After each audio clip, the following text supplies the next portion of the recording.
We're back with the Z3, and today we are doing some huge performance mods. By the end of the day, this thing is going to be running 10s. Not in the quarter mile, but for a 0 to 60. Right now, this thing is running like absolute crap. And the best that I've been able to manage is an 11.5 0 to 100 km/h time, which is very, very slow. Today we're going to be giving it a full service, so with any luck it's going to be running well, and we can see a 10 at the start of our 0 to 60 time. So maybe it's slow, but at least it'll be a lot less slower. If your car isn't running well, the first thing that you need to do is figure out what the car thinks is wrong. Now, a lot of people online said that you cannot use Windows 11 to connect to these old BMWs, and you certainly cannot use a MacBook, but they are wrong, because here's INPA running on a MacBook, and I can read all of the errors. Now, at the moment, we have 4 errors in here, which is pretty good because I had 7 in it yesterday, and after I cleared them, it started running way better. I'm guessing it had to do with the camshaft position sensor that we replaced, and it was not happy about that, but now it's running much better. With some assistance from Google Translate, I can figure out what all of these say, and the first 3 I don't have to worry about at all because they have to do with the downstream O2 sensor that we ended up having to remove in the last video. The last one though is a misfire detection on cylinder 4, which hopefully some spark plugs are going to fix. Now before you ask, I am not going to detail how I got everything to work, but basically start installing the tools and the stuff that it asks for, install it. But it involved this file from LimeWire that now lives in my System 32. I don't care too much because like it's in a VM, I just kill parallels if something goes wrong, but I don't want to be responsible for giving your computer herpes. The first thing I want to do is replace the air filter for the engine, because I am guessing it looks pretty gnarly. Let's find out. Oh, I need to take all this apart anyway, but I didn't think I had to do it immediately just to get to the clips on the bottom of the intake. Come on, come on. Oh, there we go. Here's our mass airflow. We'll clean this in a sec. My guess is this is gonna be super gnarly in here. Oh, that is nasty. I don't know how long that's been in there, but too long is the answer. One mod that's kind of popular on these is to remove this foam to get a little bit more induction noise. I wasn't planning on it, but this, yeah, that's just sand. So let's remove that. Oh. I was kind of wondering how I got so much gray sparkly dirt in the air filter, but I guess it makes sense now. Ah, that is not correct. Hello, do you happen to have a air filter, like a engine air filter for a 1997 BMW Z3? Got it. Let's get it installed. One thing that has been absolutely invaluable in my BMW journey has been realoem.com. You're able to put in your VIN and it tells you all of the parts that go onto your car, and it is amazing because it also tells you the other cars that have that same part, and it makes it really easy to find stuff. I really should have checked that before just trusting the store on that air filter. All right, let's try this again. Look at how clean this filter is compared to the old one. There we go. I just have to try not to completely smush the filter like the last person that installed this. Up next, we want to clean off our mass airflow sensor. This is pretty easy. You buy mass airflow sensor cleaner and spray it in there. This will get rid of any gunk, sort of dirt, debris, or the entire lining of your intake that might have ended up in here. After a nice little clean, the mass airflow can go back in. My original plan was to take the whole throttle body off and clean it, but honestly, it looks pretty clean already, so the springs and stuff for the cable, I'm just gonna send a little bit of fluid film in there, so hopefully it's a tiny bit smoother. Now we want to give the spark plugs a change, and with any luck that will solve our misfiring problem. To do that, you just take a flat head and undo this little cover, then you just give the top of this a little yank, and the spark plug's down in there. I don't know much about spark plugs, but that looks fine enough to me. Number 3 looking fine.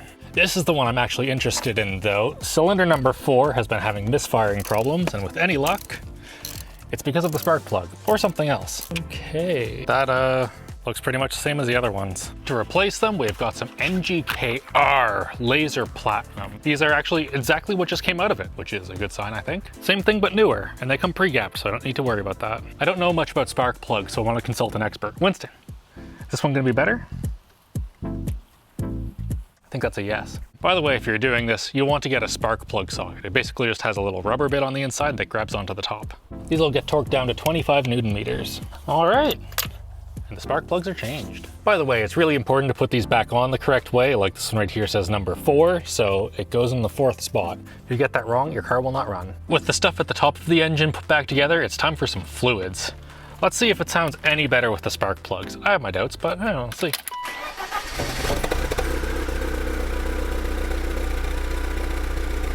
Still feels like it might be misfiring a bit, but I do have some other ideas. If your engine isn't running well, a good spot to start is an oil change to check for any metal bits that might suggest internal damage. Although the engine oil was only in here for the last 1,000 kilometers or so, it also has been in here for 2 or 3 years because the last owner barely drove it. So we're gonna replace that. Also, it has one of those stupid plugs that's on the side, so hopefully we don't make a huge mess. And that's why you use cardboard. Honestly, this is the cleanest oil I've ever seen come out of a car. It is still like amber. It says on the top of the oil filter to do it to 25 Newton meters. Oh, the last shop definitely did a lot more than that. Unsurprisingly, after looking at that oil, the filter also looks great. Go. Now the drain plug's going back in. I was going to say we have to replace this little copper crush ring, but it wasn't in there at all, so that's probably why the last shop just full sent this in. I love other people working on cars. They always do such a good job and never cut corners. Now it just wants 5 liters of 5W40. We're using Motul 8100 Access Gen 2. Dual wheeled in. Added just under 5 liters of oil and it looks perfect. We'll do a quick little run around the block, and once it's warm, we'll check it again. We need to quickly run over to Canadian Tire to get a syringe to do our transmission and diff fluid, but that's all right because we needed to go over there anyway to do this. This is the Redline Complete Fuel System Cleaner, and with any luck, this will help our engine a lot. Basically, all you do is when your car's on empty, you pour a bunch of this in, then fill it up with gas, and with any luck, it gets cleaned. Well, it's been a couple days and a lot of things have changed. Namely, myself and Andy no longer have day jobs, so Patreon link down below. Please, please, please go subscribe to that because one thing that has not changed is my old BMW still runs like crap. We are going to be compression testing it now because my optimism is waning a little bit, but we still have a bit more to go. To do a compression test, you need to first disable spark and fuel. You don't want your engine turning on while you have the tester inside of it. So we have all of our injectors unplugged, the fuel pump is turned off, and all of our spark plugs are pulled. Now I just need to crank the engine a couple times and hopefully all of the cylinders have the same pressure in them. Okay, our compression tester is still in the engine. Chopstick to the rescue. All right, cylinder 2.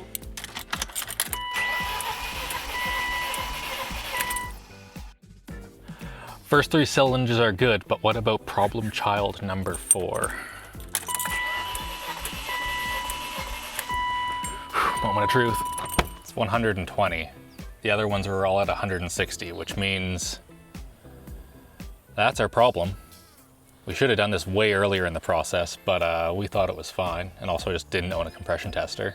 So for those of you that don't know, the compression of the engine is kind of what makes the entire thing work. It needs to compress the air, add the fuel, add the spark, boom, that's how you go forward. If you're not compressing the air enough, you're going to have way less power and your engine is going to run, well, kind of like this one has been. Now, what causes low compression? It can be the seals around the pistons, the piston walls themselves, and also your head gasket. If any of those are a problem, we are not going to fix it. It is not worth it for a possible 140 horsepower out of this thing. We will just replace it. That said though, if it is dirt on top of the valves and that's not sealing correctly, we might be able to fix it with this right here. Seafoam is a cleaner that you shoot into your intake and it gets on top of your valve train and hopefully is able to clean all of it off. We're going to put it in here just after our mass airflow sensor, and with any luck, we'll be able to shoot the entire can in and make it work good. This is your last chance, engine. You are not worth a rebuild, not even close. Make sure your engine is warmed up before doing this, then just take her to 2000 RPM and dump the entire can in.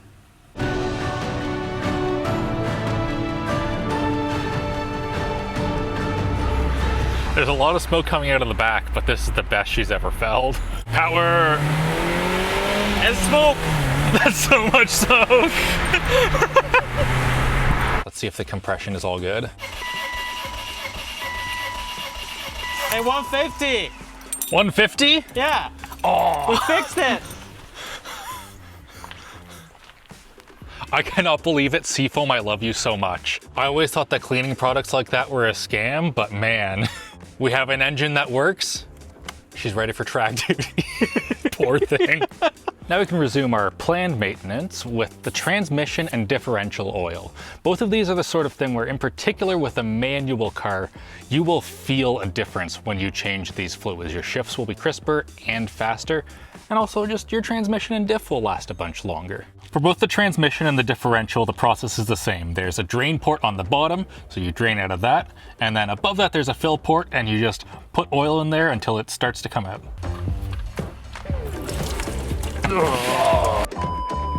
Oh, there's transmission oil on the camera. Oh no. Freaking to brake clean myself now, jeez.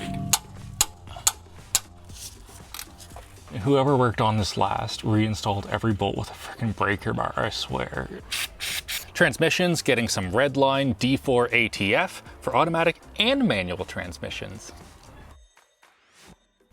You just fill it up until it starts coming out of the fill hole and you are good. Oh, there we go.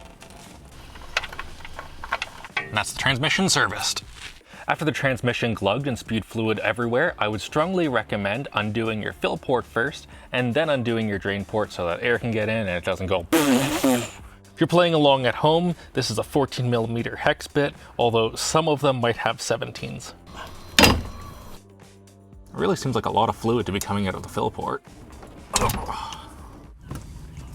There we go. Oh, finally some fluid that actually looks like it needs to be serviced. The diff is getting some Motul 75W90. If you have a limited slip differential, make sure you get that. I don't, sadly. There we go. Differential serviced.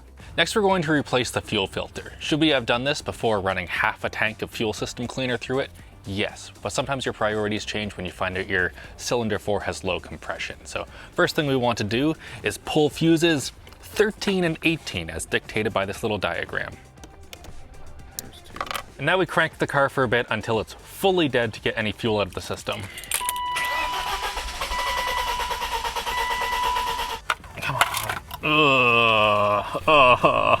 Sorry to the mouse whose home went away. Now we want to undo the hose clamps on the fuel filter. There's a non-zero chance that fuel is about to spray everywhere, so safety glasses are a good idea. Super tiny 10mm ratchet to the rescue here. We don't have merch yet, so samit.net, you can pick one of these up. Oh, there's the bracket. Oh, and more fuel. Okay, that's quite a bit of gasoline. That's gonna be like $20. There's the new guy, way shinier from Man Filter. Oh, did it. I think she's gonna take a second to start.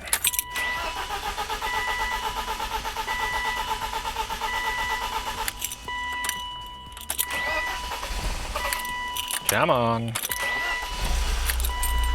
Haha! This car runs so much better now, but is it faster?